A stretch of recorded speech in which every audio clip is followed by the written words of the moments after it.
And by that, I mean, I'm sorry? You're good. Go ahead, Susan. Oh, okay. And librarians face growing demands. And I know the last speaker just talked about librarian burnout and balancing your work time and professional time. And there are only so many hours in a day. AI doesn't replace our expertise, it amplifies it. It can help identify reading trends, streamline workflows. For example, I can put into AI, I have five full-time librarians, schedule them, at a certain dates and times, and that will like easily produce a staff schedule faster than I could ever do that. Essentially, AI supports efficiency while keeping humans in control behind the scenes. AI can also help with automated cataloging, metadata enhancement, duplicate detection, and collection gap analysis. For example, when I work as a librarian for a vet tech organization, I can type in, well, I might have resources on this type of animal or this type of cat disease, but it can identify what materials I am are lacking in a collection. And you can also like upload an Excel spreadsheet to do that. It can also help with contract analysis. It can review a licensing agreement, highlight key clauses, and detect patterns in vendor usage or pricing.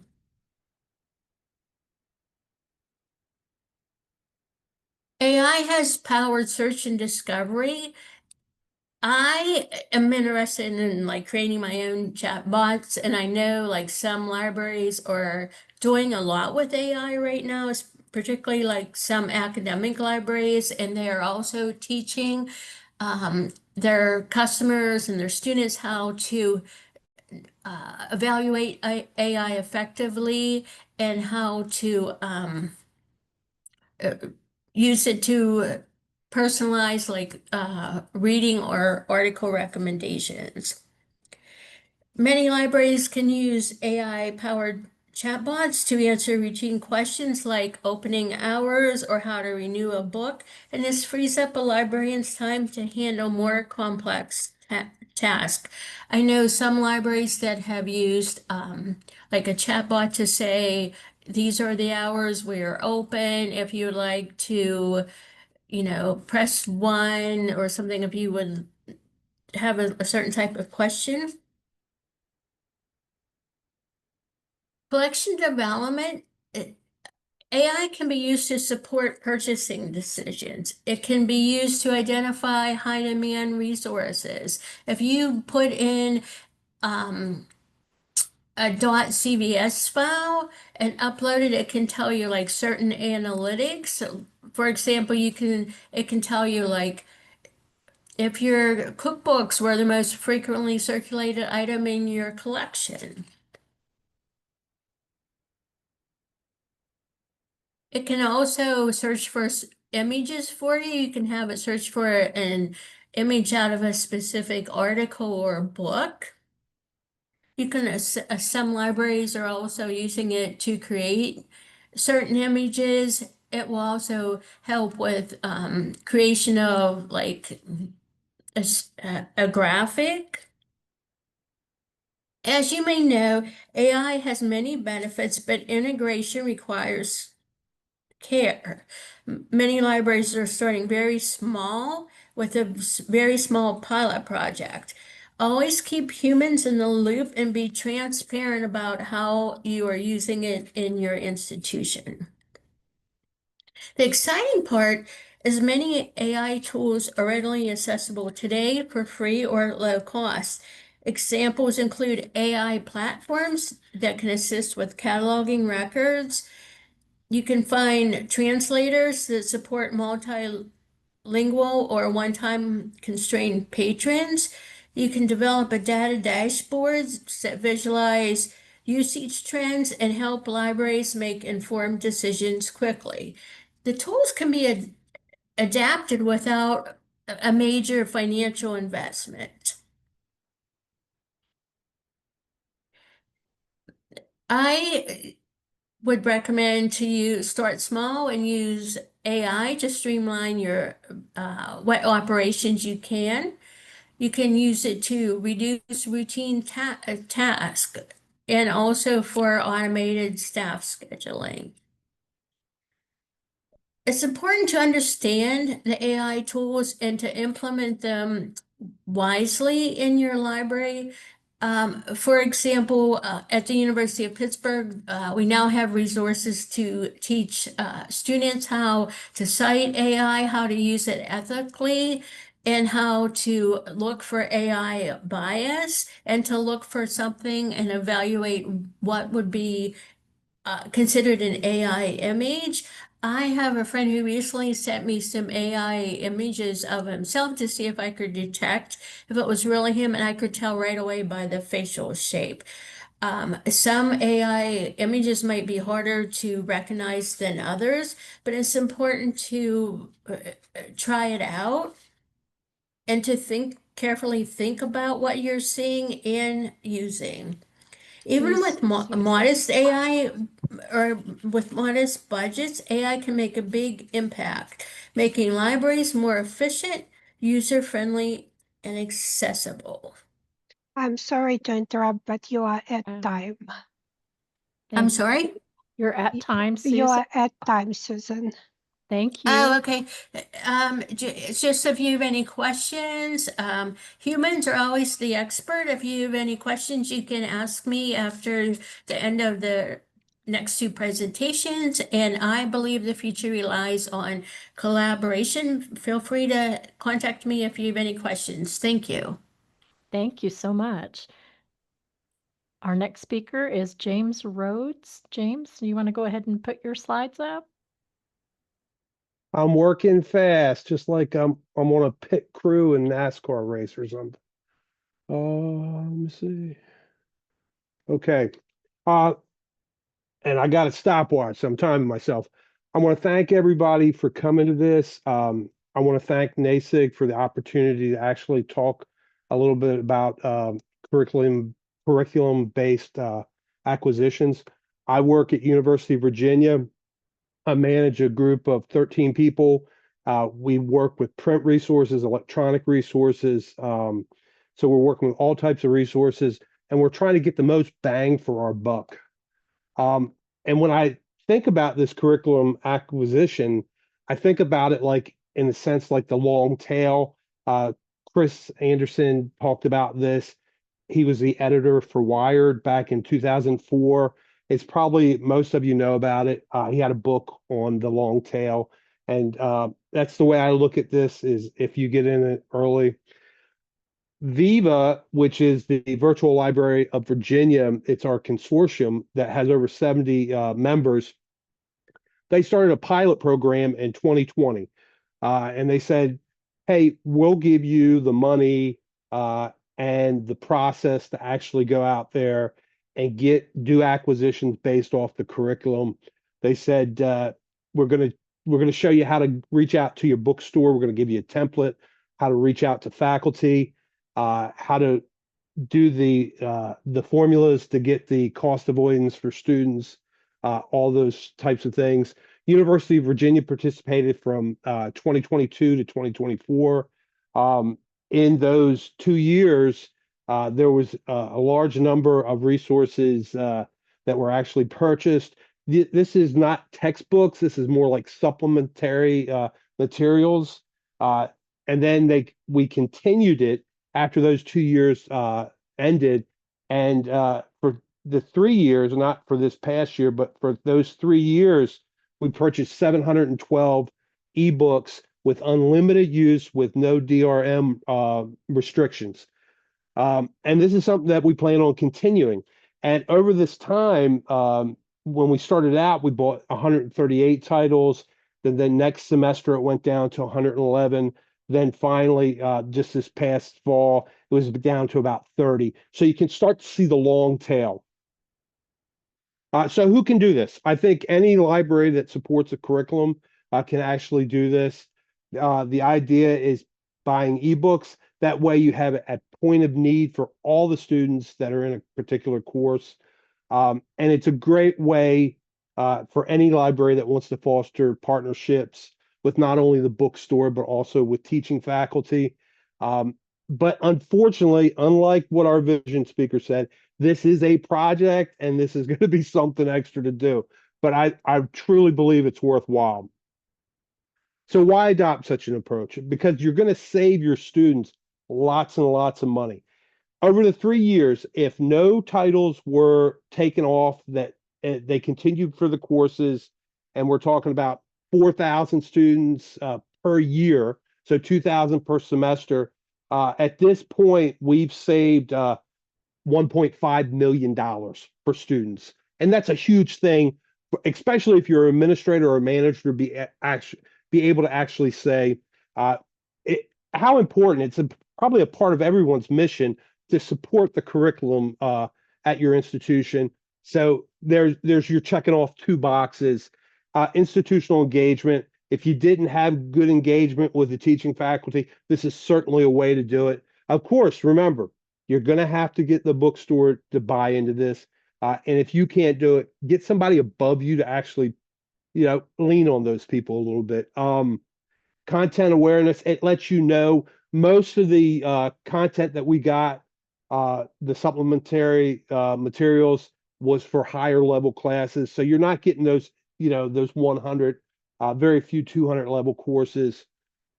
And the acquisition long tail, like I told you, 1.5 million, just can't beat that. How to create a long tail? You got to get that bookstore list. You want to get it in Excel format, and you want them to include everything. You don't want them to exclude anything, because they'll start to think they can decide what they should give you.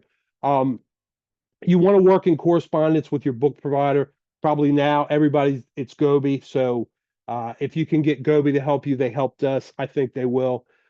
You have to get the teaching faculty on board, and you have to start this early. You can't dilly-dally. You need to do this, anywhere from 2 to 4 weeks before the semester begins. A great thing you could do is track the cost, because that's how you can show cost avoidance. And obviously, if you can calculate the savings, this is optional. When will you'll start to see the benefits immediately? It doesn't take very long. And that repeating course content that's how you get to the tail. Because your first year, it's going to be a little, it may cost you $10,000, $15,000, depending on your institutional size. So where might the tail stop? I don't know. I don't think it stops anytime soon. I think your tail can grow and grow, and because you're going to have new faculty, you'll have new curriculum. You're going to have some courses due to attrition that may stop. And the great thing is, the way we're doing it's unlimited. But with all these, my fellow NASIG members, we can go in the administration module and we can set up things. So if it's one use, we're not letting people download it. So those single use items could possibly be used for this. I'm hoping this is something that we can do in the very near future at University of Virginia. It's just, there's so many benefits for it. And what a great way to end a presentation by putting a cat in there, right? It's not my cat. All the images were stock images from Microsoft. I did not use any AI. The only image that I used were the first two that I put together. But thank you so much. And Ronnie won't believe this. 6:45. I did pretty good. I'm going to hand it off to you now. Thank you, James. And Ronnie will present on Gotta Catch 'em All, Co-Meet Con. Okay, can you hear me? Yes. Okay, so I will try to keep up the time going so we have time for questions. We're doing good. He caught us up. Thank you for letting me present, and I want to say thank you to our moderators that are hosting the sessions. We couldn't do it without you. I am the Electronic Resource and Discovery Librarian, and I'm also chair of the Palm Beach Library Outreach, which is what I'm going to talk about a lot of is the Palm Beach Library Outreach and how I'm trying to use that work to advance our actual collection. I have a master's in business administration and information science, and I'm also the advisor of the D&D Club, and I do a lot of my work in non-traditional programming. So we started Comic-Con in 2002. It was an event that we wanted to use to highlight our graphic novel collection. It was spearheaded by our night supervisor. I was just offhandedly helping with this. I didn't actually plan any part of the first one. So we hosted cosplay, photo booths, fan arts, board games, trivia, you know, everything you need. But we didn't collect any data from this event. We had a pretty good turnout. We had 75 people show up, but we didn't get anything that was useful to us other than, oh, we had 75 extra people in the library. So in 2024, I actually took charge of Comic-Con, and you know, we wanted to expand what we were offering so that we could hopefully bring in more students. We have about 7,000 population on campus, so 75 is not a good enough dent for us, so we wanted to do better. So we added more events and we partnered with more departments this year, and we saw our numbers increase. We the librarian that was helping me do count actually lost count at 150 and quit counting. So we know that we did at least 150 people, and we set up like a little expo hall right here. You can see it where we pulled all of our graphic novels down. We put them in categories so they can see them, and we did collect survey data at this event. So we learned from the survey that we figured out that this one was our most popular event. People were excited to come to a non-traditional program, specifically this one. We were able to get back 31 surveys. We learned which methods of our advertising was the most effective out of that 31. It's still a low count for statistics considering how many people we had, but it was so crazy it was hard to get surveys back. We also learned that, you know, which events were popular, which ones they wanted. They also just suggested that we do a week-long event to move it later in the semester because we did it earlier. And then they kind of got us on a couple other areas, which I'll talk about in the next slide. But they wanted us to change our Mario Kart tournament to just an open play event for them. So students, they suggested more comics, more food, because you got to get them in the library, and food usually does it, and free stuff. We also learned that from this past survey that, you know, they were having a hard time finding our graphic novel collection. So in this top picture, there was more tables here, but it was hidden right here in the middle of a big study area that was just jam-packed with tables. So we actually learned that maybe pulling it out, we would get better usage and it would be more visually pleasing and a better reading area for them, which is something we wanted. The whole reason Comic-Con started was to highlight this collection. So now you can see we actually pulled it to the end of that study area, and then it has all these cozy couches and chairs in this area that they can sit and read. That was one of the changes that we were able to make. And we also we want more information. So we're in the planning for next year. So we were like, how can we use this event, our most popular event, to get information that we need from our students? Because if you try to hand them a survey or email them, they're not going to send it back. So our current one was like, how do we get more information? We're going to do mini surveys each day. We're breaking it up into different days, so we'll be able to better count attendance. We want to track who attended our event and then compare it to who attends other events and see if having non-traditional program brings them into other academic events in the library. And we also want to track usage of the resources that they're using. Is our graphic novel circulating better after this? We want to do a post-event survey for our partners that we connect with. Our plan is to gather information like how you thought it went, what you liked, what you didn't like, what improvements you would suggest. Do you want to work with the library again, and what kind of events would you like to see? Because the majority of this year's presentation is them doing a lot of the work, and we didn't have to do as much, which I'm super excited about. I just had to oversee them. We want to use future survey data to help with certain collections. We're really looking to highlight Comics Plus, Libby, and even our main collection because we want to show that our students are using our resources. Otherwise, we lose the resources. So we're looking at this event model and say, how can we use an event like this to reach these other areas? So we did some passive programming. We did book battles where each week we bring down 2 books and students get a vote for them. It's in a set location. We decided to do a scavenger hunt where we would highlight a theme in our main collection. We've done ghost hunts, lucky charms, egg hunts. It's all essentially the same thing. We release a clue.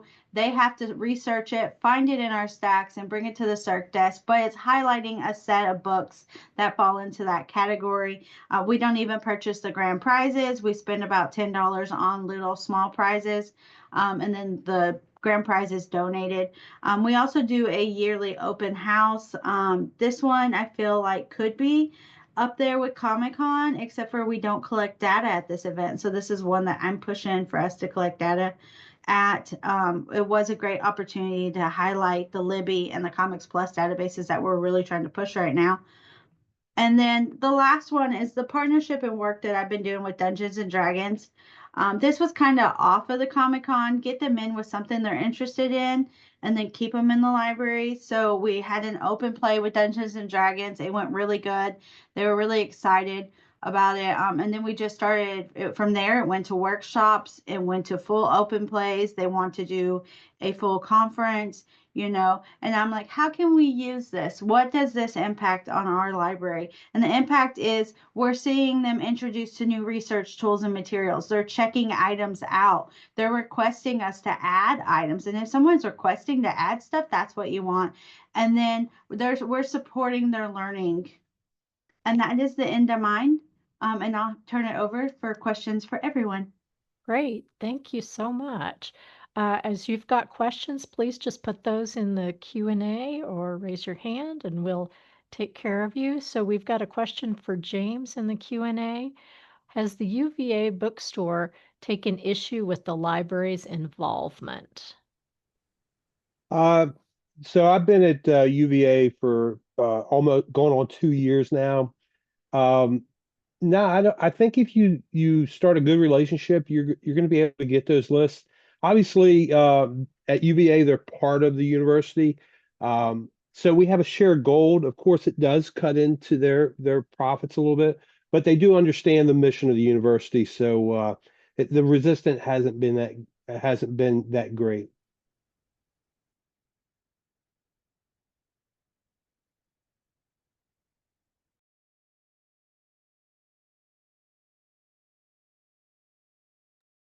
Ronnie, was it challenging to get buy-in from your administration to try some different things?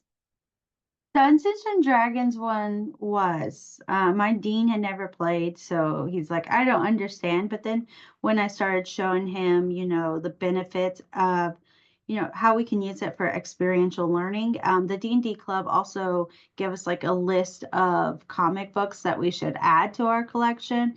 Then he started buying in. We started with 20, and this year we're up to like 60 people coming to our events. So after that, he kind of jumped on board. Susan has her hand up. Yeah, I was just whining about typing too much, so I thought I'd ask this in person. Ronnie, did you have to, was it hard to encourage your colleagues to join what sounds like the most fun ever?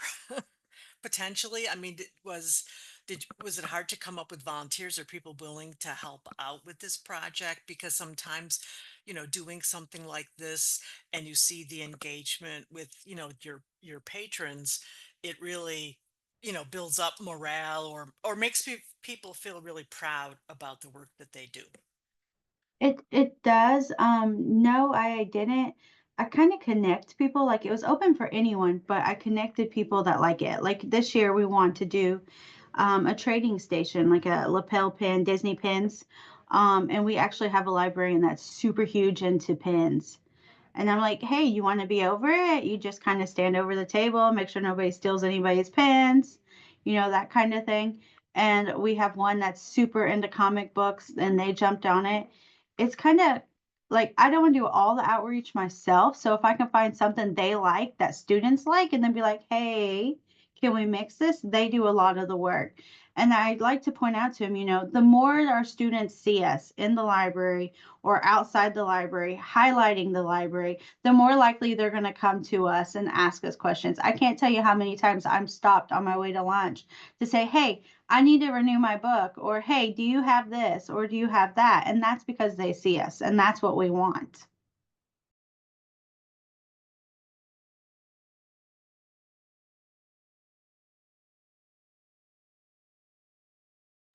Do we have any other questions?